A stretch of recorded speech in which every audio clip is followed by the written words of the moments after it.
రాజన్న సిరిసిల్ల జిల్లా వేములవాడ మున్సిపల్ కార్యాలయంలో municipal chairman పూల్కం రాజు సమావేశం నిర్వహించారు. ఈ సందర్భంగా గత పాలకవర్గంపై తీవ్ర ఆరోపణలు చేశారు.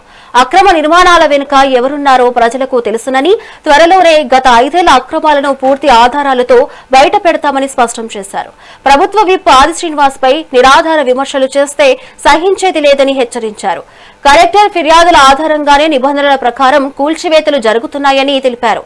తమది ఎలాంటి అవినీతికి తావులేని పారదర్శక పాలన అని పూల్కం రాజు స్పష్టం చేశారు.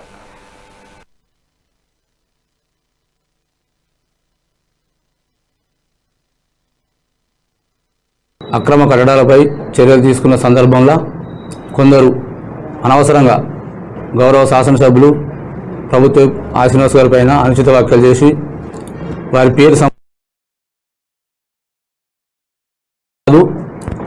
మీ అందరికీ సంబంధితమే. వేములవాడ పట్టణంలో మొన్న దాదాపు వారం 10 రోజుల క్రితం మరి మాజీ మున్సిపల్ చైర్మన్ అదేవిధంగా ప్రస్తుత వార్డు కౌన్సిలర్ గారు కలెక్టర్ గారికి వేములవాడ పట్టణంలో పలు అక్రమాలు కట్టడాలు నిర్మాణాలు అవుతున్నాయి, ఖచ్చితంగా చర్యలు తీసుకోవాలని కలెక్టర్ గారికి ఫిర్యాదు చేయడం జరిగింది. అదేవిధంగా గౌరవ ఎమ్మెల్యే వార్డు అంటే అక్కడ సంబంధిత ఆ వాతావరణంలో అక్రమ కట్టడాలు నిర్మాణం అవుతున్న సందర్భంలో అక్కడ 11వ వార్డు కౌన్సిలర్ గారు కూడా మరి కలెక్టర్ గారికి ఫిర్యాదు చేయడం జరిగింది.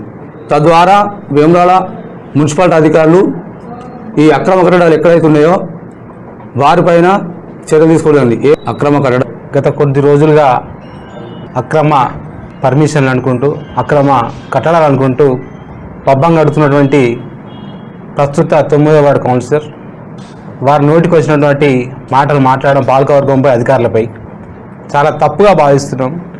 మరి మేము అనుకున్నాం ఏంటంటే గత 5 సంవత్సరాలు అనుభవం ఉన్న వ్యక్తి పాలకవర్గంకి వస్తే మాకు కొన్ని అనుభవాలు నేర్పిస్తారనుకుంటే మరి వారు స్థాయిని మర్చి వారు చేసిన పదవిని మర్చి అసత్య ప్రచారం చేయడం, వేములవాడ పట్టణ ప్రజలందరినీ తప్పుదోవ పట్టించే మార్గం వారు చూపుతున్నారు. చాలా బాధాకరం.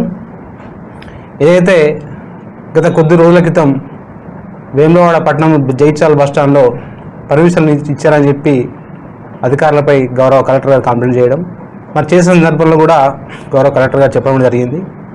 మరి తక్షణమే వాటిపై చర్య తీసుకుంటామని చెప్పి జరిగింది. గత కొద్ది రోజులుగా అక్రమ పర్మిషన్లు అనుకుంటూ